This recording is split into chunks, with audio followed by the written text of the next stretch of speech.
It would seem that this world wants to resolve itself into leaders and followers, a minority who present themselves as leaders, and a huge majority who choose from these leaders and follow them.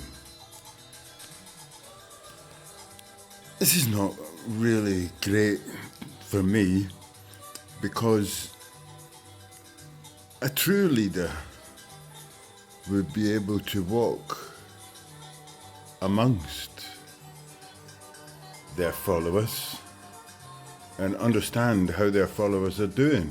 In fact, I believe, and I tried it out in Glastonbury, that it's possible to lead. I thought this was using the wisdom of the Tao Te King.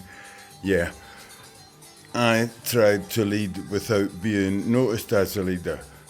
It meant it took a year for people in Glastonbury to discover that the one man who had been living rough and homeless for a whole year with his very obvious cannabis habit and associated social performances, getting friendly with one and all and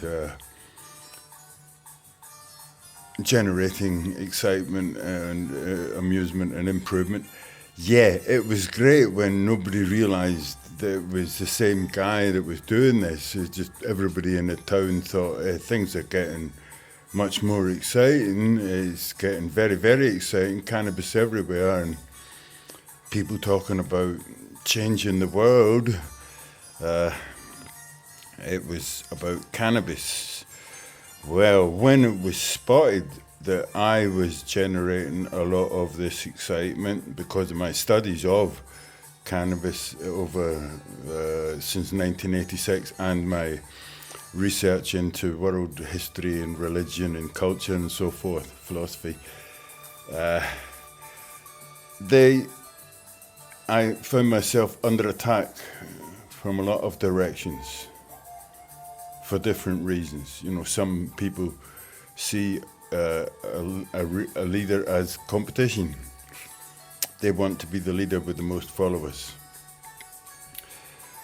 I like to allow others to lead me as much as I lead them. You know, if I get into a conversation around a bonfire at an LSD party, I treat the other person as an equal, even though what I do and say may in some way influence their future behaviour. I never could be seen as leading them.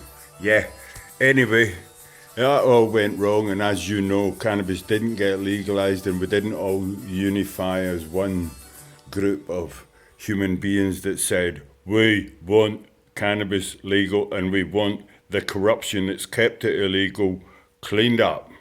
Right, that was the millennial push and we got beat.